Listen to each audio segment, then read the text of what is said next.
Welcome to the first video of Chapter 9, and this chapter is all about rural development. You might be asking yourself, well, why is this important? Well, according to the textbook, there are a number of reasons why. First and foremost, the vast majority of India's population, as it mentions here, is 69% of it is located in rural areas. And for that reason, it's very important to focus on helping rural areas develop. One of the ways we can do that is to discuss many of the things that are mentioned in this chapter, but another one is to encourage urbanization. Now, whether or not that's a good idea is up for debate, but in our country where we live in Japan, you realize that a lot of areas, especially rural areas, are practically being gutted out as young populations are moving to urban centers, and places like Tokyo are experiencing rapid economic growth. And is that good for the nation? Well, it might be, but is it bad for the rural areas? Absolutely. India is trying to preserve their rural areas, and they've come up with a number of key plans about how to improve development in rural areas, and we're going to go through them right now. The first thing is they've got 5 key action plan areas dedicated to rural development. The first is very, very straightforward. It's the development of infrastructure. Now, the things that they mention here are aplenty, so let's go through them in detail. First of all, providing credit facilities in rural areas so that farmers have places from which they can borrow money. Secondly, the development of rural markets and their integration with urban markets. Very straightforward. Create a proper place for people in rural areas to be able to sell their produce and goods to other people in their communities. And as well, create a link between those markets and urban markets so that urban consumers can also consume rural products. I suppose we can actually achieve this by making a lot of the commerce available online. Next, develop a means of transport, particularly through road and rail, and link rural areas with urban centers. Followed by that, increase or improve the availability of power, especially for farming and non-farming activities, so basically for all activities. Improve methods of irrigation, which basically are in dire needs of improvement. And finally, improve the agricultural research facilities and enhance effective means of communication. Now, the last point here is a little bit vague, but what's important is that not only do rural areas need to improve what it is that they're doing, they need to conduct research so as they can find better ways and methods in which to increase output while minimizing input. So these all fall under the development of infrastructure. Next, human capital formation. We've already discussed this in the previous chapter, but basically it means allowing for better means of education, healthcare, literacy, and on-the-job training, as well as migration for rural residents. Next, the development of productive resources, which simply means to enhance the opportunities of employment available for people in rural areas in fields other than farming. Poverty alleviation. This one's quite amusing because it's easier said than done. And unfortunately, according to the textbook, there's no way in which it's described in detail here how they plan on reducing poverty. And finally, land reforms. Well, land reforms include agrarian reforms, which we've discussed in earlier chapters, improving the relationships between the tillers and the owners of the land, as well as more economically distributing the land holdings themselves. So these are the 5 key action plan areas for the Indian government. So let's take a look at some of the other points in detail. Well, one of the things here they mentioned was credit facilities or rural credit. So let's take a look at that section next. Rural credit comes in 3 terms: short-term, medium-term, and long-term. Short-term credit is used to finance the purchase of inputs like seeds, fertilizers, pesticides, insecticides, and maybe even paying basic electricity bills. These are really, really short term, less than a year, usually between 6-month and 12-month financing. So it means the farmer needs money to buy the seeds to be able to then put those seeds in the ground to create output 6 months later. Medium term is for mid-level equipment, usually financed over a period of a year to 5.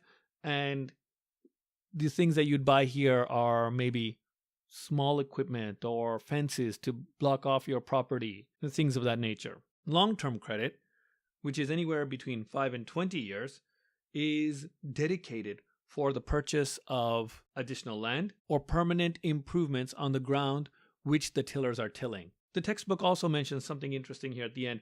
it mentions that farmers also acquire credit for productive and unproductive reasons. Now, productive means to increase their output, which is what we've talked about thus far.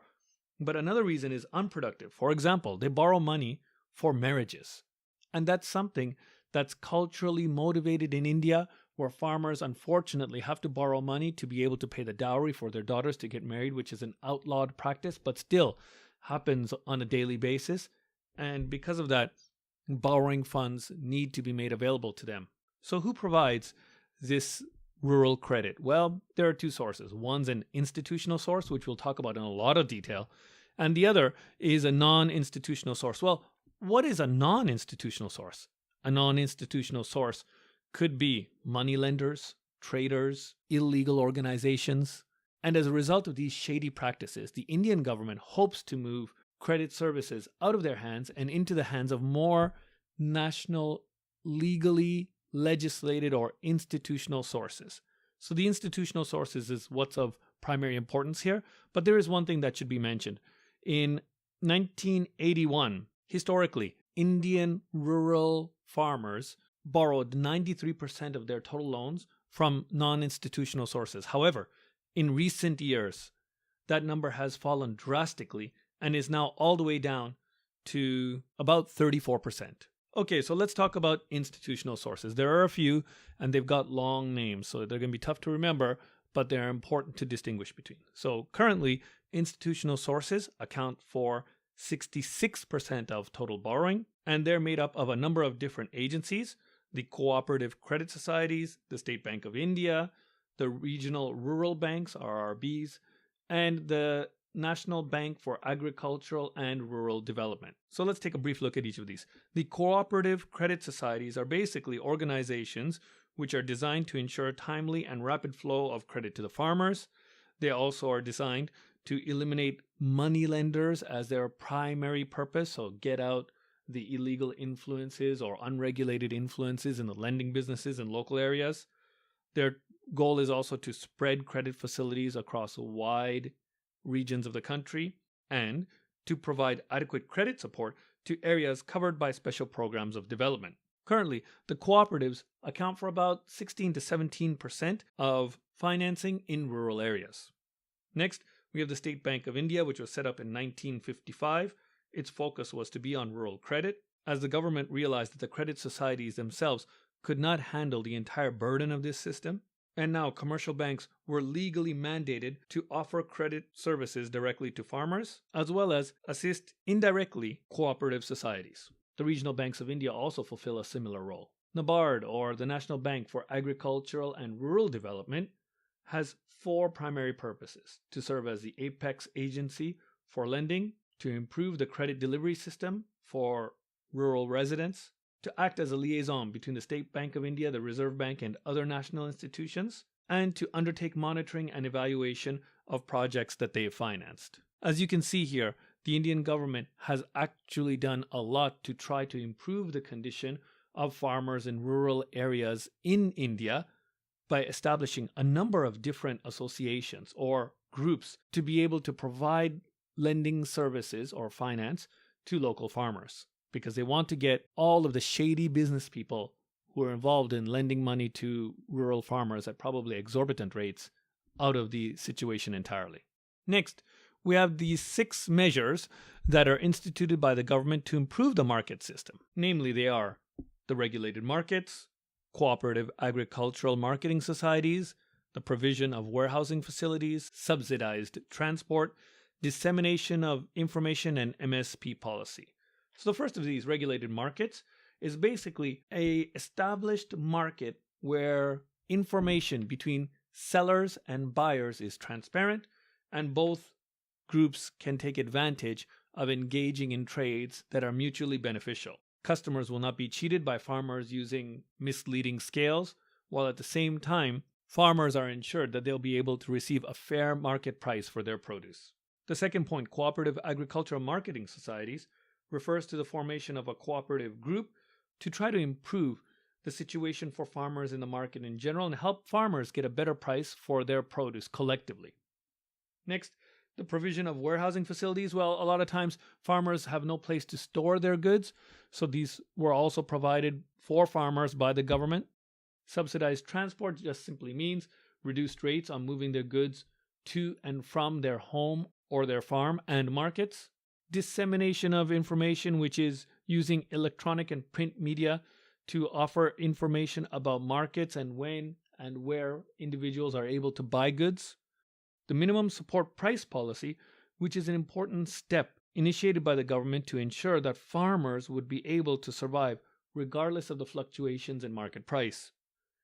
This is something we will talk about in great detail in the lesson. However, it's important to note here that in India's case, there may be drought and there may be famine. There may be drought, which could rapidly increase the price of goods in the marketplace. But on the flip side, if there's too much competition, it could excessively drive prices down. So the first half of this chapter basically focuses on what India is doing. So the first half of this chapter has focused on basically a couple of different things. One, what are the 5 things that the Indian government is doing to ensure that the conditions for farmers are improving? 2, what are the credit facilities available to farmers and who's providing them? And finally, how the Indian government is going about trying to improve the conditions in the market such that everybody can benefit mutually from trade.